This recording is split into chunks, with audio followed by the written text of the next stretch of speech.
I'm writing this from a rented room in Coldwater Junction, and there's a notebook on the table I don't want to open. It's a cheap one, spiral-bound, the kind you buy at a gas station. I bought it myself 2 weeks ago, brand new, nothing in it. I want to be clear about that part. It was blank when I bought it. It isn't blank now. I made it off Verrin Point. I need to say that first, because a lot of what comes after is going to sound like the words of a man who didn't make it. And I did. I drove down that mountain, and I handed in my keys, and I'm sitting here with coffee going cold and a heater that rattles. I'm alive. I'm just not alone in the habit anymore. Every night, my hand writes the date at the top of a clean page. I don't decide to. I watch it happen the way you watch your own foot find the next stair in the dark. And every morning, the page under that date is full. 3 days ahead of my life, in handwriting I know is mine. I haven't read a single one. I won't.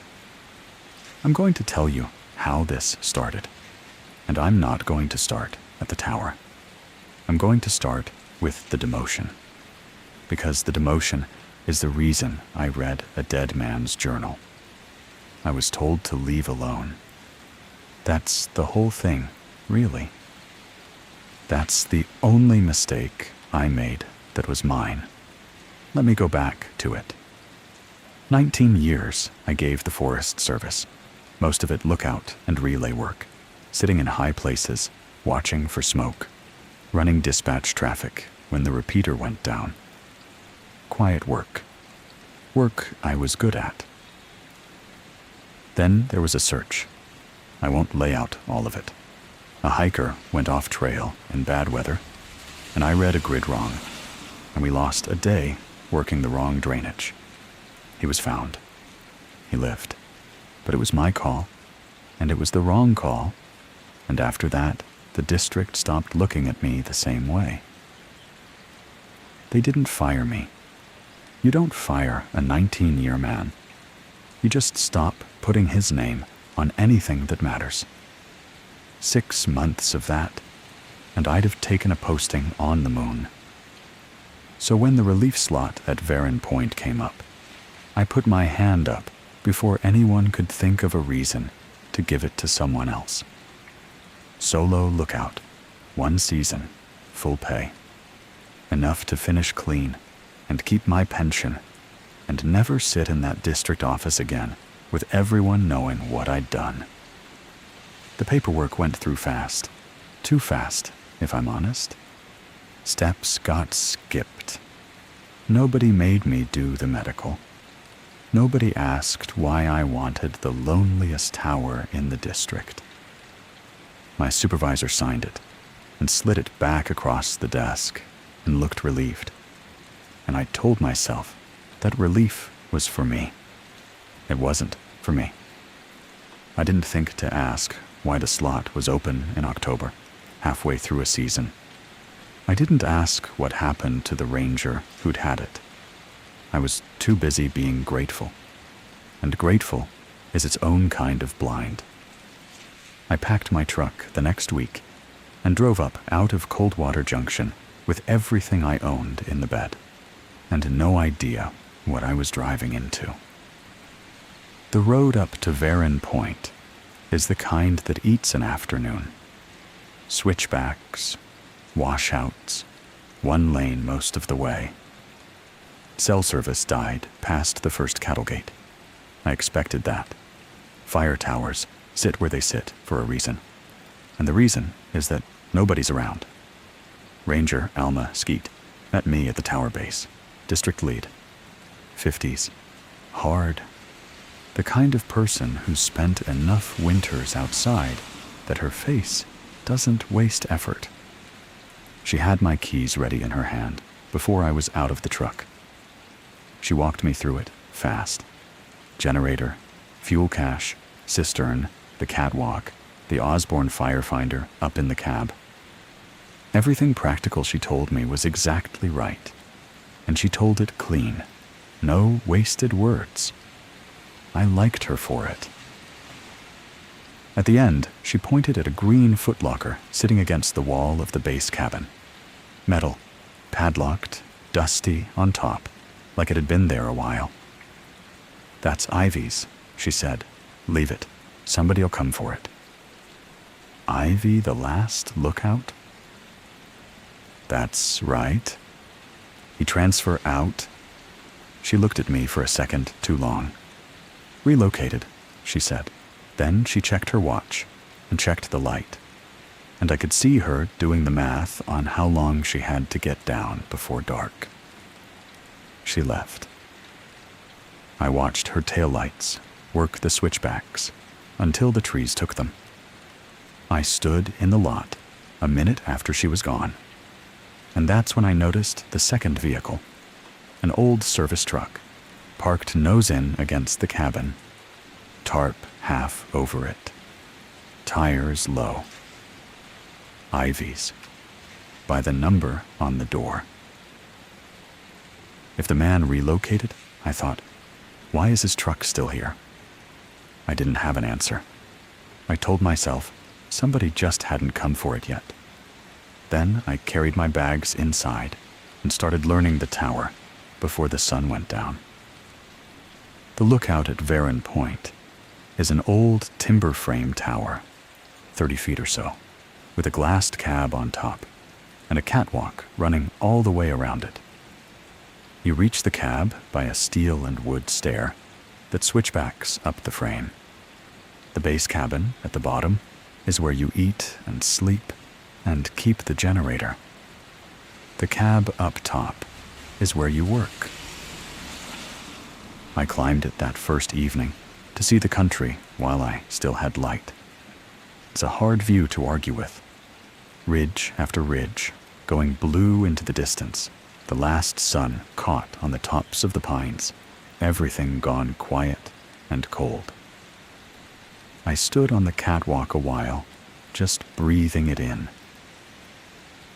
There's a catwalk light, a single bulb on a switch, meant so you can find the stairs at night. There's a trap door in the cab floor at the top of the stairs, hinged with a hook to hold it open.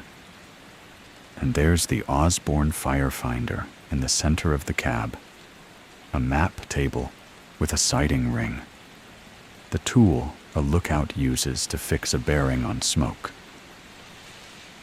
I counted the stairs on the way down. Habit. You count steps in the dark so your feet know the number. 39. I counted them twice to be sure. 39 steps from the cab floor to the ground. Back in the base cabin, I got the generator running and made bad coffee and looked at what Skeet had left me. The fuel log, the station keys on their ring, the visitor log, empty this time of year, and the footlocker in the corner, padlocked, that I'd been told to leave. On top of it, sitting square in the dust, was a journal, not inside the locker. On top of it, a plain, hardbound book, the kind the service used to issue for field notes, worn soft at the corners. The locker was dusty. The journal wasn't. Somebody had set it there recently, on top of the thing I wasn't supposed to open, where I'd be sure to see it. I looked at it a long time, and I told myself I'd deal with it in the morning. I didn't deal with it in the morning. I dealt with it that night, because I couldn't sleep, and it was sitting there. I want to be fair to myself. I told myself, reading a logbook isn't the same as opening the footlocker. The locker was locked, and it wasn't mine, and I left it locked. But a logbook is different. Continuity. When you take over a lookout, you read what the last man wrote, so you know how the generator runs, and where the fuel's cached, and what the weather does off that particular ridge. That's the job. That's not snooping. That's doing it right. That's what I told myself, anyway. So I picked up the journal, and I read it. The first pages were exactly what you'd expect. T. Ivy, station lookout. Dates, weather, fire danger ratings, fuel drawn from the cache, generator hours. Neat handwriting, the kind they don't teach anymore. A man doing his job and writing it down. Then, maybe 20 pages in, one line was underlined. Underlined twice. Hard. The pen almost through the paper. After the catwalk light goes off, do not open the trap door for anything that climbs the stairs. It will climb them the right number of times. Count the steps. There are 39. If you hear 40, stay down. I read it twice. Then I laughed. I actually laughed out loud, alone in that cabin, because it was such a strange thing for a careful man to write. 39 steps. If you hear 40, stay down. It read like the kind of thing you tell a scared kid to make the dark feel like it has rules. I closed the book and set it back on the footlocker, and I slept fine. Better than I had in months, if I'm honest. I shouldn't have laughed. I know that now. But I didn't know it then. And I slept. And for 3 days, nothing happened at all. The first 3 days were the kind of days that make you forget why anybody dreads a solo posting. I ran the rounds.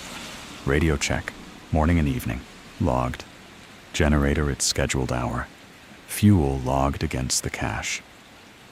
I glassed for smoke off the catwalk in the mornings, more out of habit than need. The fire season nearly done. I fixed a loose board on the stair. I drew water from the cistern, and it was cold and clean. I ate out of cans and drank bad coffee and slept through the night.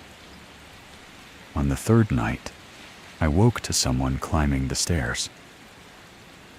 It was slow, deliberate, boot on steel, then wood, then steel, the whole switchbacking climb up the tower frame. My first thought was skeet, come back. My second thought was a lost hiker who'd seen the catwalk light and made for it. The catwalk light was off. I'd switched it off before bed. I lay there in the dark of the base cabin, and I counted, because counting is what my feet had already taught me. Steel, wood, the turn, up and up. And I counted with it. 37, 38, 39. Then a 40th.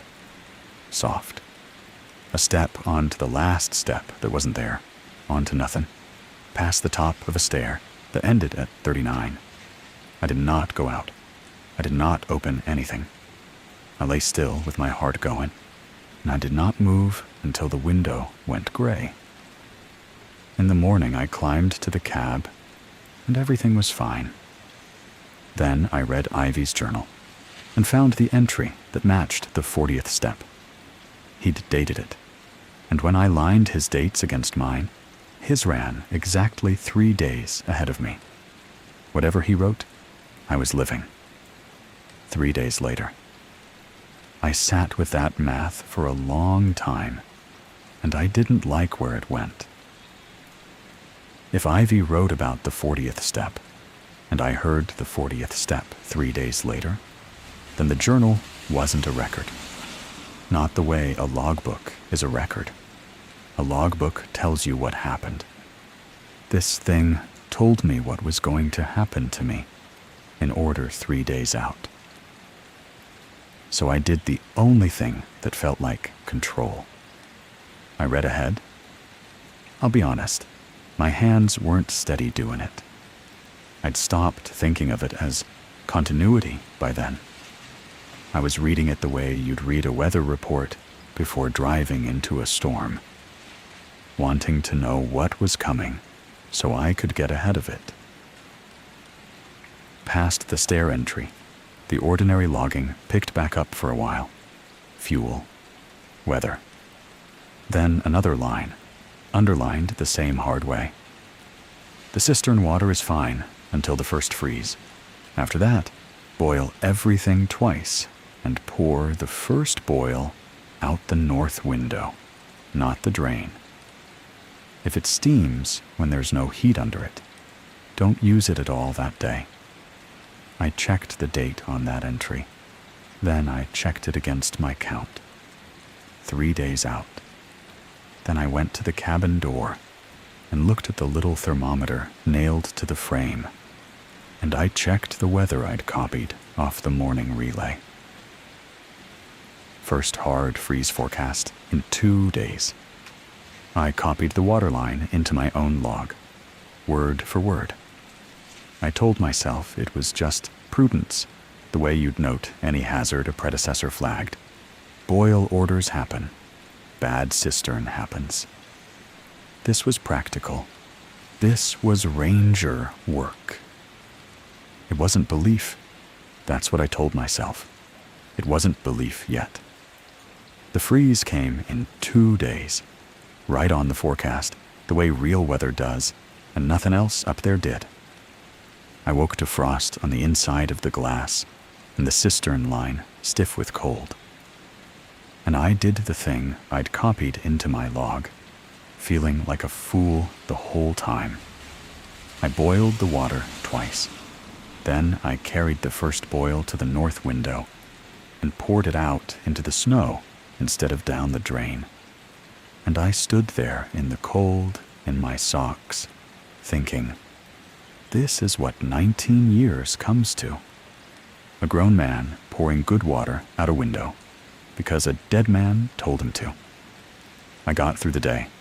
Rounds, generator, the evening radio check. Nothing steamed. Nothing was wrong. By dark, I'd half convinced myself Ivy was just a careful man who'd let the isolation get to him. And I was letting it get to me too. Then, close to midnight, I got thirsty. I wasn't thinking about the rule. That's the thing about the rules. They only matter at the exact moment you've stopped thinking about them. I went to the tap and filled a cup. Cold water. Ordinary sound of it running. It steamed. There was no heat under it. The tap was cold. The crawlspace line was cold. The whole cabin was cold enough to see my breath. And the water in the cup was steaming, gently, the way water does when it's just off the stove. Don't use it at all that day. I poured it out. My hand wasn't steady, and it slopped on the boards. I got a can of soda from my own supply instead, and I got the log, and I wrote the time down. 11:52. Water steaming, no heat source, poured out. My handwriting looked like a stranger's. I didn't sleep much. I kept looking at the tap. In the morning, I checked the whole water system in daylight because I still wanted it to be a problem with a name, a bad line, a pocket of gas, something I could fix with a wrench and forget. The cistern was ice cold. The tap was ice cold. The crawlspace pipe was cold along its whole run. There was nothing under it, near it, or in it that could put heat in that water. I want to say that plainly, because I looked hard. There was no source. So I went back to the journal, deeper than the underlined rules, into the ordinary entries around them, looking for whatever Ivy knew that I didn't. His handwriting changed as the book went on. Early on, it was that neat field hand. By the middle, it had started to lean and crowd, letters running into each other, a man writing faster than he wanted to. In the margin beside the water rule, in that crowded later hand, he'd written a line that wasn't a rule at all. It's not in the water. The water shows you. It's already inside. I read that maybe 6 times. I still don't know what he meant, and I've decided I don't want to. Inside what? The line, the cabin, me. He didn't say, and I didn't want to guess. I noticed something else, too. Somewhere in the middle of the book, Ivy had stopped dating his entries by the calendar. He started dating them by the freeze. Day 4 after freeze. Day 6 after freeze. As if the calendar had come loose, and the only time he still trusted was the cold. My own dates, when I looked at them, had started to feel uncertain too. I checked them twice against my watch. Then I made myself stop. The next rule I found was about the tree line, and it was the first one that made me stop pretending. I'd read ahead again by then. I couldn't help it. The rule sat 3 days out, like all the others, underlined hard. Glass the tree line at dusk through the Osborne, never with bare eyes. If you count more standing shapes in the siding glass than you can see plainly, log the number and stop looking. Do not go down to correct the count. That's a strange instruction for a fire tower. The Osborne firefinder is for smoke, not for the tree line. You sight through it to fix a bearing and a distance on a column of smoke, so dispatch can send crews to the right drainage. Nobody glasses the tree line at dusk with it. There'd be no reason to. But when the 3 days came around, I went up to the cab at dusk, and I did it anyway. Bare-eyed, the tree line was the tree line. 30 yards of open ground, then the pines starting, dark against the last of the light. Nothing standing in the open. Nothing at the edge of the trees. Empty, the way it should be. Then I put my eye to the Osborne sighting glass and swept the same tree line, slow, the way you'd sweep for smoke. There were shapes among the trunks. Standing shapes, upright, spaced out along the edge of the pines, where bare-eyed there was nothing. I counted them. 4. I lifted my eye and looked plain, and the open ground stayed empty. I put my eye back, and they were still there. 4 standing shapes that only the glass could see. I logged the number, like the rule said. My hand wasn't steady on the instrument. Then I made myself stop looking, and I went down to the base cabin, and I didn't glass anything else that night. I told myself I wouldn't do it again. Then dusk came, and I went up, and I did it again, because I had to know if the 4 were still there. They weren't. There were 6. I logged 6. The next dusk, it was 9. Every evening I climbed to the cab and put my eye to the Osborne and swept the tree line. And every evening there were more standing shapes among the pines than the evening before. And every evening, bare-eyed, there was nothing at all. 4, 6, 9. I wrote each number in my log with the time, the way you'd log anything, because logging it was the only thing that made it feel like part of the job instead of part of a nightmare. Then I did what I'd been avoiding. I lined my counts up against Ivy's. His counts had climbed the same way, same schedule, 3 days ahead of mine, always. 4, 6, 9, the same numbers on the same nights. And his kept going past mine because he was ahead of me, up to a number I hadn't reached yet. His last count, the last one before his handwriting fell apart and the entries changed, was a number I could see coming 3 days off, like weather. I knew then, roughly which night I'd count that number. I could read my own near future in a dead man's climbing tally. That's a thing I don't have words for, so I'll just say it flat. I knew the number that was coming, and I knew I'd count it. And I kept climbing to the cab at dusk anyway. I couldn't stop looking. That was the part I didn't like most. 2 dusks later, the count changed shape. I put my eye to the Osborne and swept the tree line. And there were shapes among the pines, like every night. But one of them wasn't at the tree line. One of them was out in the open ground, close, at the base of the tower stairs, right where a person would stand if they'd come to climb up.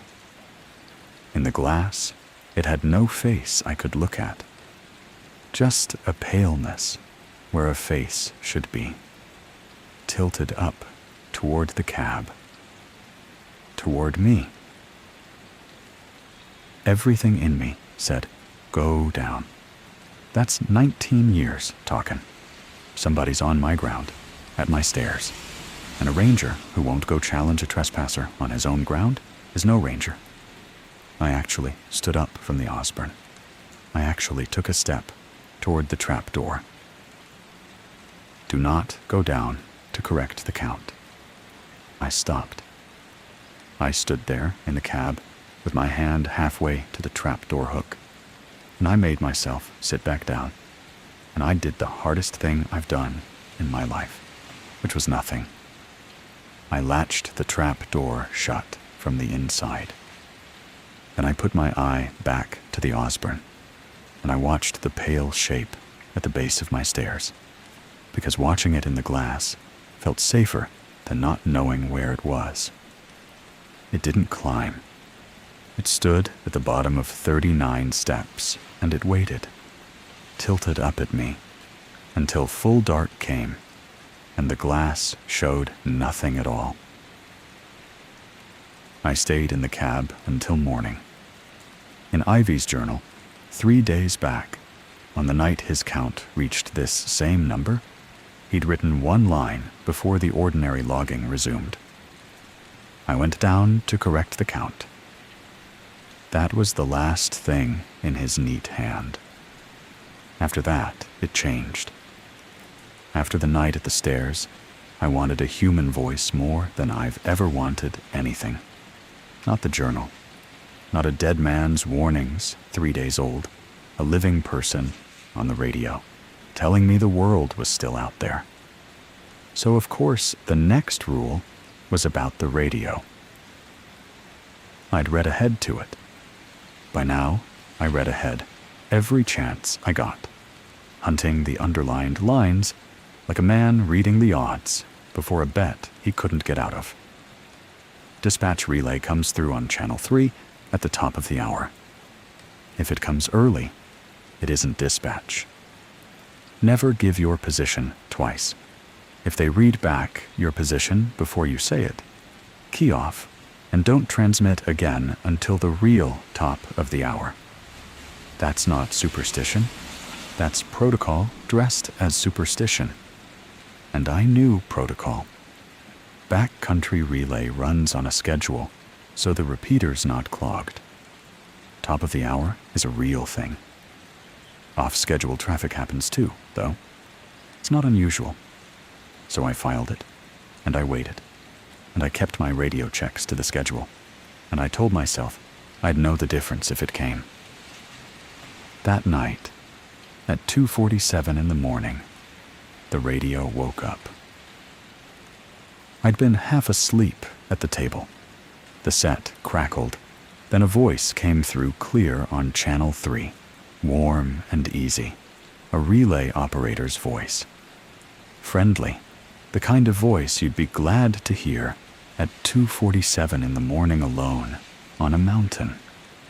It was 2:47, not the top of the hour, 13 minutes early. Everything in me wanted to key the mic and answer, just to hear a person say my name back. My thumb was on the key. I could feel the plastic warm under it. If it comes early, it isn't dispatch. I didn't key it.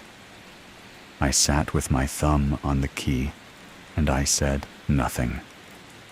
And I sweated in a cold cabin, and I waited. The voice didn't mind that I said nothing. That was the first wrong thing. A real operator, getting no answer, moves on or signs off. This one waited, patient, like it had all night. Then it spoke again, still warm, still easy. Verrin Point, dispatch. Confirm your position for the log. I didn't answer. I kept my thumb off the key. My whole body wanted to give it the answer, because giving your position is the most automatic thing a lookout does. But I sat still. The voice waited a moment. Then it read my position back to me. It gave the tower's grid, exact down to the last digit. It gave my elevation. It gave them clean and correct before I'd said a single word, the way you'd read back something a man had already told you. Then it kept going, in that same friendly tone. Copy Verrin Point and confirm operator. That'd be Deal Cormac, employee number. And it read my employee number. Correct, every digit. My real number, the one on my card, the one I hadn't said out loud since Coldwater Junction. Never give your position twice. If they read it back before you say it, key off. I keyed off. I didn't key to answer. I keyed the set off, killed the power to it, cut the friendly voice mid-word on my own name. The cabin went quiet, the good clean quiet of a dead radio. I sat there a long time. Then I turned the set back on, muted low, because a lookout without a radio is a man cut off from the last real thing. It hissed empty squelch, nothing on Channel 3. I didn't sleep. I watched the set until the window went gray, the way I watched everything up there by then. At the true top of the next hour, the radio came alive again, and this one was different. The voice was flatter, tired, bored even, the way a real dispatcher sounds at the end of a long shift. It ran the check by the book, gave the correct call and the schedule, and asked Verrin Point to confirm status. No warmth in it. That's how I knew it was real. The wrong one had been warm. I keyed in, careful, and confirmed. Then, because I had a living person for maybe 30 seconds, I asked the thing I'd been carrying. Dispatch, Verrin Point. Question on the last operator here. Ranger Ivy, he off-board clean? There was a pause, long enough that I thought I'd lost the signal. Ivy checked out weeks ago, the voice said. Clean, relocated. The same word Skeet used, relocated. Said the same flat way, like a thing people had agreed to say. Then, lower, off the script, the dispatcher added, You're the third relief we've posted to Verrin this fall, deal? I didn't say anything. Do yourself a favor, the voice said. Don't read his book. I never told anyone I'd read his book. It wasn't in any log I'd sent. Nobody living knew that journal was open on my table. I opened my mouth to ask how he knew, and the line dropped, clean, mid-hiss, the way a signal doesn't usually drop. Third relief. That meant 2 before me, not 1. 2 reliefs posted and gone before I ever drove up. And Skeet had handed me the keys like a slot had opened fresh. I sat with that. 2 men, and a journal left on a footlocker, like bait, dusted off, set where the next one couldn't miss it. I went for the journal. I'd reached the end of Ivy's journal days before. I knew where it stopped. His last real entry, the neat hand giving way, and then a run of blank pages, and then the back cover. I'd checked. I'd flipped it to the end more than once, the way you do. When I opened it that night, looking for anything about the two reliefs before me, it was longer. There were pages past where it had stopped. New pages, filled, in Ivy's later hand, the crowded, leaning one. And they didn't describe Ivy's nights. They described mine. The steaming water at 11:52 poured out. The count climbing, 4, 6, 9. The pale shape at the base of the stairs and the trapdoor latched from inside. The friendly voice at 2:47, reading back my employee number, and me keying the set dead. All of it in order, in a dead man's handwriting, dated. And the dates were 3 days behind the nights I'd lived them. It was writing my present down as his history. 3 days after I lived each thing, it appeared in the book, in his hand, as though he'd done it first, and I was only following. I sat there, and I couldn't tell anymore whose journal it was. Ivy wrote it. But Ivy was gone, relocated, checked out clean, and the pages were still coming, still filling, describing a man alone in this cabin doing exactly what I was doing. I checked my own writing hand against the page. I told myself it wasn't the same. I couldn't be sure. That's the honest part. I couldn't be sure it wasn't the same. The book was thicker than when Skeet handed me the keys. I know how that sounds. I weighed it in my hand. It was heavier. There was more of it than there had been, and there was going to be more still. And I understood that I was somewhere inside it, being written. I kept reading, because stopping felt worse than knowing. Past the pages about my nights, there was one more underlined rule, pressed harder than any of the others. The pen torn clean through the paper in 2 places. There is no bearing 118 from this tower. If the map or the sighting ring shows you a ridge on that line, do not plot it, do not report it, and do not walk toward it. Ivy walked toward it. I am finishing his journal, because he can't. I read that last part 3 times. Ivy walked toward it. I am finishing his journal, because he can't. The man writing was writing about Ivy in the 3rd person, but the whole book was Ivy's. The neat hand at the front was Ivy's name, Ivy's number, Ivy's fuel logs. So who was finishing it? Who was the I? I went up to the cab, middle of the night, and I checked.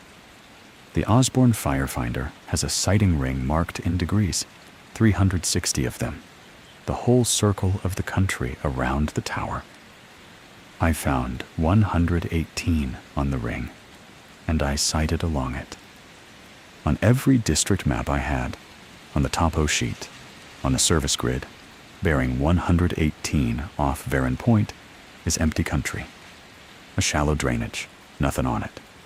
No ridge, no structure. Blank. I stayed up in the cab until dusk, telling myself it was blank, because the maps said blank. At dusk, I put my eye to the Osborne and swept to 118, and there was a ridge on that line, a whole ridge where the maps had nothing, standing up dark against the failing light, and on top of it, small and clear in the glass, a structure, a tower, a fire tower, glassed cab and catwalk and all, exactly like the one I was standing in, on a ridge that did not exist. I came down from the cab, shaken, and I went for the journal to find the newest page, because by now, the newest page was the only thing that told me what was coming. The newest page was dated tomorrow. It was in my handwriting, not Ivy's crowded lean, mine. My own hand, the way I cross a T, the way I never close my A's all the way. I know my own writing. This was mine, dated a day I had not yet lived, and it read like a plan I had already made. Walk, bearing 118, to the second tower before dark. Finish it the way Ivy couldn't. The count won't stop until someone finishes it. I didn't write that. I hadn't touched a pen to that page, but it was my hand, and it was dated tomorrow, and I understood then what the book was for. It doesn't record the lookout. It converges on him. First it runs 3 days ahead, in the last man's hand. Then it catches up. Then it starts writing in yours, and it writes you a plan. And the plan is always the same. Walk 118. Finish it. And then the next relief drives up and finds the book dusted off on the footlocker and reads it, because he's told not to, and he's the kind of man who reads it anyway. 2 men before me, 2 towers, maybe, out there on ridges that aren't on any map, each of them a man who read the book and walked the bearing to finish it. I closed the journal.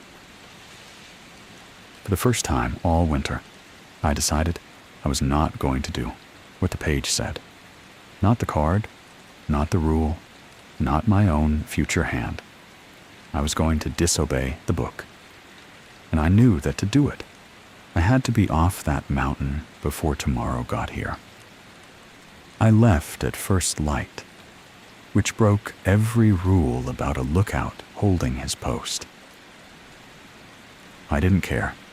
The entry was dated tomorrow, and I meant to be gone before tomorrow existed. I packed the truck, fast in the gray cold, everything I'd carried up, threw it in the bed, without folding anything. Then I stood in the cabin, looking at Ivy's journal on the table. I took it. I want to be clear why, not to read the rest. I never opened it again. I took it so that no fourth relief would drive up here and find it dusted off on that footlocker and read it, because he was told not to. If the book needed a reader to catch its next man, then the book was coming down the mountain with me, where nobody would ever be handed the keys to this place beside it. I put it in my bag, zipped it, and didn't touch it again. I got in the truck and started the engine, and it caught the first time, which felt like a small mercy. The dashboard clock said 6:14. My watch said 6:52. They'd agreed the day before. They didn't agree now, and neither of them agreed with the light outside, which was the flat gray of a sun still well below the ridge. I didn't look at the tree line while I loaded. I didn't glass anything. And when I pulled out of the lot and pointed the truck down the access road, I kept my eyes hard on the track in front of me and did not once let them drift right toward 118, toward whatever was standing out there on a ridge that wasn't on any map. I just drove. The access road up to Verrin Point takes about 20 minutes to drive. I'd clocked it coming in. Going down took hours. I kept it slow, low gear on the switchbacks, snow packed in the shade, and the road went on.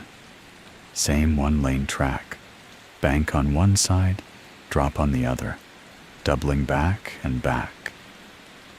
I passed the first cattle gate, and then a stretch I didn't remember. And then I was still descending, long after I should have hit the valley. I watched the odometer climb past anything the mountain could hold, more miles than that road had, and still going down. Once, through a gap in the pines, I saw it. Off to my left, across a drainage that should have been empty, a ridge stood up dark, and on it, a tower, glassed cab catching the low light. Bearing 118, near enough as made no difference. A lit tower on a ridge that isn't there.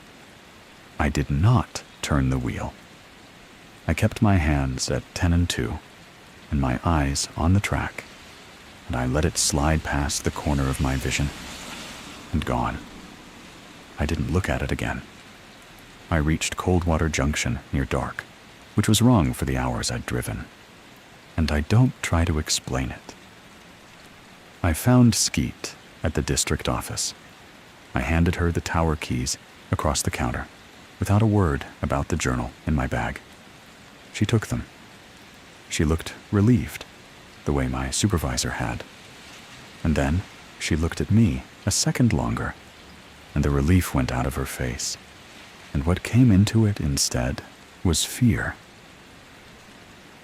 I gave it a few weeks before I started checking things, because I couldn't think straight before that. But I'm a ranger. You verify. That's the part of me that's still working. There's no relocation record for Thomas Ivy. Not a transfer. Not a resignation. Not a separation of any kind. He's simply not in the system after that season. I looked for the 2 reliefs before me. The ones the dispatcher said were posted and gone. There's no record of them at all. Not their postings, not their names on the Verrin slot. Nothing. On paper, I'm the only relief that Tower ever had. Bearing 118 off Verrin Point is empty on every map I could find. District, topo, county, the survey layer the service uses for everything. No ridge, no tower. The second tower I saw twice, once in the glass and once through the pines, is on no record anywhere, and never was. I still have Ivy's journal. I keep it in a drawer, and I don't open it. But I checked one thing before I stopped. The pages end the day I left. It stopped growing when I stopped reading it. Whatever kept the book filling, it needed a reader. And I took the reader down the mountain and shut the drawer. So that should be the end. The book is closed. The tower is behind me. 4 of those rules I understand now, at least well enough to know they kept me alive. And the 5th, I don't understand at all.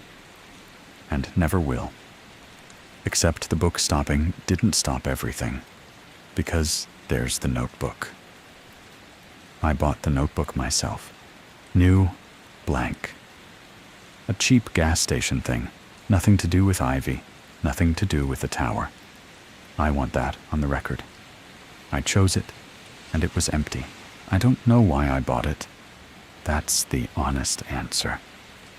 I stood at the rack, and my hand took one, and I paid for it. And I brought it back to this rented room, and set it on the table, meaning to never write in it.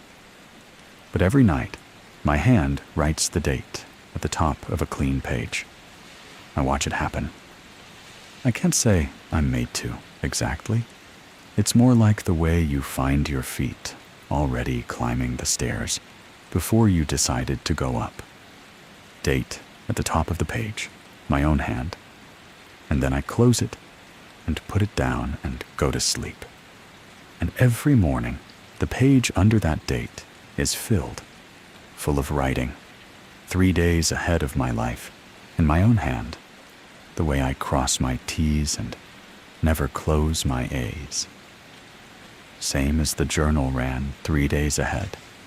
Same convergence, come down the mountain with me in a habit instead of a book. I have not read a single filled page, not one. I know what they'd tell me, roughly. I know what the last page of a book like this says. It says, walk toward it.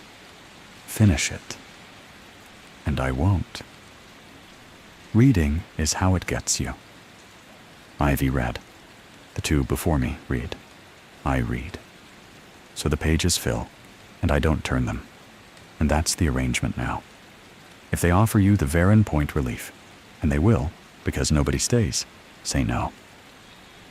Here's how you'll know it's the one. There'll be a truck, still parked at the base cabin, that belongs to a man who relocated.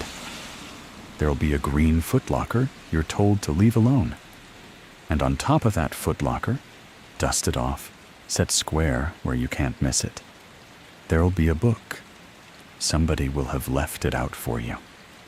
Somebody always does. Don't read it. That's the whole of what I've got. The rules in it are real, and 4 of them will keep you alive, and the 5th one is the reason you're being handed the book at all. The book doesn't warn you. It recruits you. It runs 3 days ahead, in a dead man's hand, until it catches up. And then it starts writing in yours. I made it down. I want that understood. I'm the one who read it, and didn't walk the bearing. But making it down isn't the same as getting free. And I know that now, sitting here. I have to stop writing this. It's late, and my hand's getting that feeling it gets before it wants the pen for something else. There's a clean page waiting in the drawer with tomorrow's date already on it, and a filled one under it I won't turn. I won't turn it. I keep telling myself that.